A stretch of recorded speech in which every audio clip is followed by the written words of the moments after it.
Okay, so this is a Unit 7 momentum problem. It's an impulse momentum problem.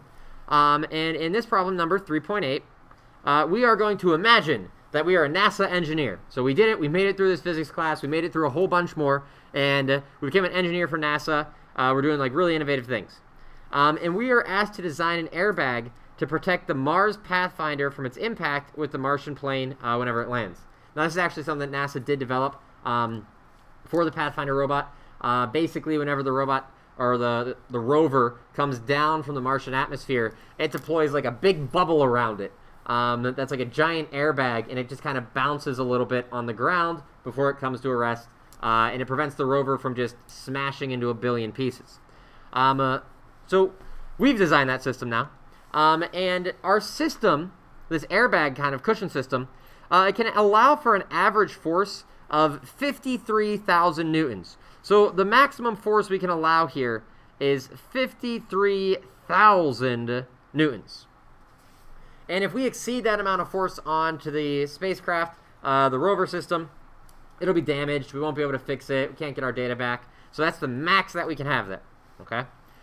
We also know that the Pathfinder rover will have a mass of 540 kilograms.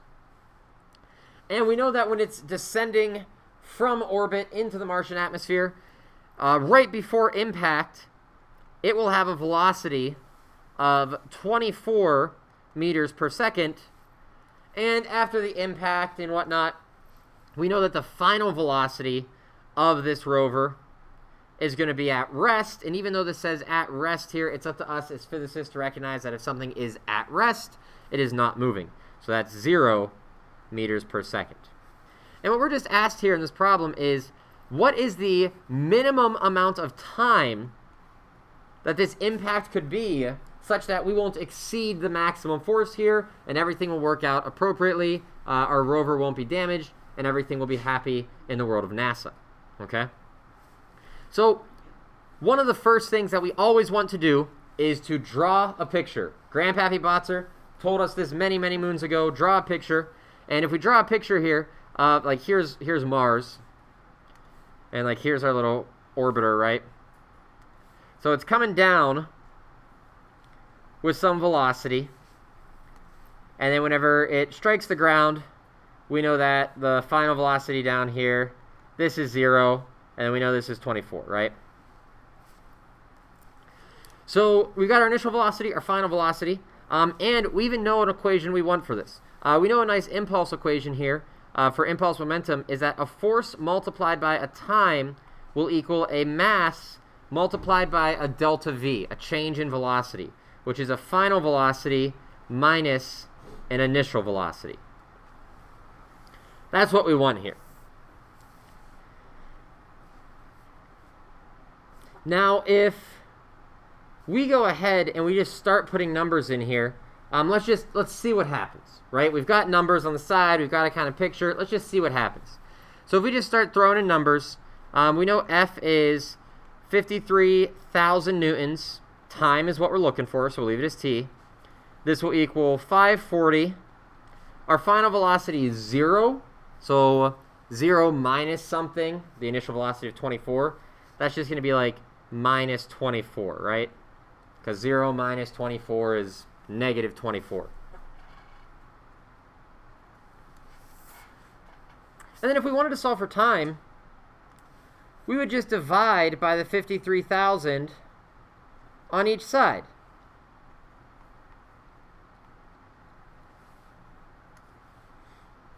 So all these go away.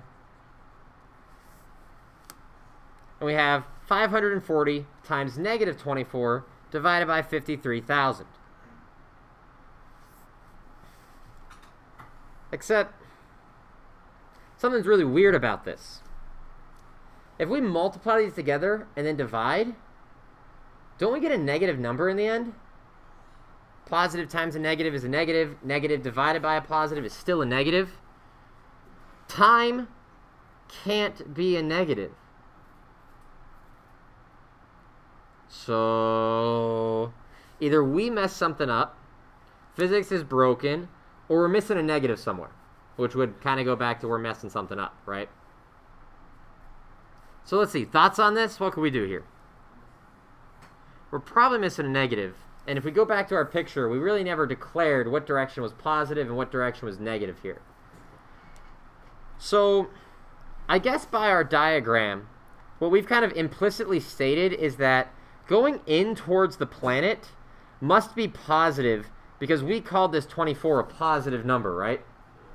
So we're calling going in towards the planet the positive direction, implicitly due to that 24 of the initial velocity being positive. And that means going away from the planet must be negative. Well, when we think about this Pathfinder rover impacting on the planet, what direction is the planet going to be pushing on that airbag system? The planet needs to push the airbag system away in order to slow it down and eventually stop it. So since this force is pointing away from the planet, this force is actually negative. And if we make this force negative,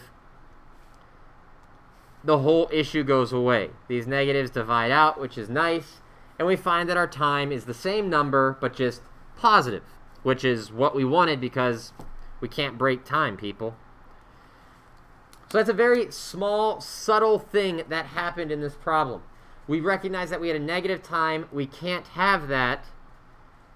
And we needed to go back to that picture to say, look, like what direction is that force pushing? Is it positive? Is it negative? What's going on here? And with that, we can solve this out. So 540 times 24 gives me 12,960 divided by 53,000. And we get a time of 0.244. Whoops, what am I doing with my units? It's just seconds. The units are just seconds. It's time. Why was I writing meters there? That was weird. So 0.244 seconds. Or 0.24 if you just want to do 2 decimal places. Whatever floats your boat there. Okay? Now this idea of having an airbag to kind of like keep the rover safe, while it was employed by NASA, and it actually did keep a rover safe going up there, we have since adopted new methods. For the next rover that's going up, they are actually planning on using like jets to kind of hover the rover down into the ground, kind of like the Falcon 9 rockets and how they return to Earth. That technology has just been developed recently in the past few years, so they're planning on employing that. But this idea of having an airbag, while it's a neat idea for NASA to use, we've been using it here on Earth for decades now in our cars. And actually, cars have really done a great job in the past 20, 30 years of adding more safety features to keep people alive. One of these things is the airbag, and the idea of the airbag is that it gives you more time during a collision. If you're able to increase the amount of time that you're undergoing a collision, then you can reduce the average amount of force exerted on that body, like your body, whenever you're being hit by some other car or a wall or whatever it is. Not only that, but if you go back to like the 1970s, before we started really caring about safety, cars were made with like rigid steel frames and rigid steel bodies. While we still have nice steel frames for the car for integrity, the bodies of the cars are made out of like plastics and foams, and they're known as crumple zones. So if you get into a fender bender with someone, you're not just going to bend the fender anymore. You're going to like collapse the whole bumper and rip some pieces off of your car. And that's designed on purpose. Yes, it is going to cost more money, but you're giving yourself as a driver or a passenger in a car more time in which that force can be dissipated in the collision. And by giving yourself more time, that average force you're experiencing can go down. And that is the difference between life and death in an accident. Our crumple zones in cars now are the rear bumpers, the rear trunk space itself. That's why you never like ride in a trunk of someone's car, because it's designed to literally collapse like a bag of chips. The actual front bumper of the car, and even the engine bay is designed to crumple, because you have the engine block there that is going to hold up and take some of that impact. So a lot of the cars are designed to kind of just like crumple and kind of disintegrate whenever they get into a collision, but that's done on purpose. Even if you actually look at the stitching of your seat belts on a car, you'll see it's like a specific weave, and you might have noticed this, that if you kind of like hit the brakes quickly and stop, that seatbelt has a little bit of give to it.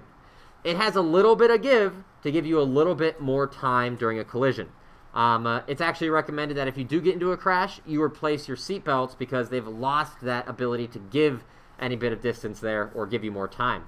And if you've ever gotten into a car that's maybe 10, 15, 20 years old, you may have noticed that the seatbelts, they feel like really stiff or just like they don't really stretch at all. They're just kind of feel just like ropes. And that's because they've lost that give to it. You might want to think about replacing those. So these are all things that, while the auto industry has been doing that for about 30 years now, making cars safer so that people can walk away from accidents, we're using these same ideas in things like NASA exploration of space because it's basic physics, and it just makes sense. So with that, this question is finished. Adios. Take it easy. I hope I stopped that.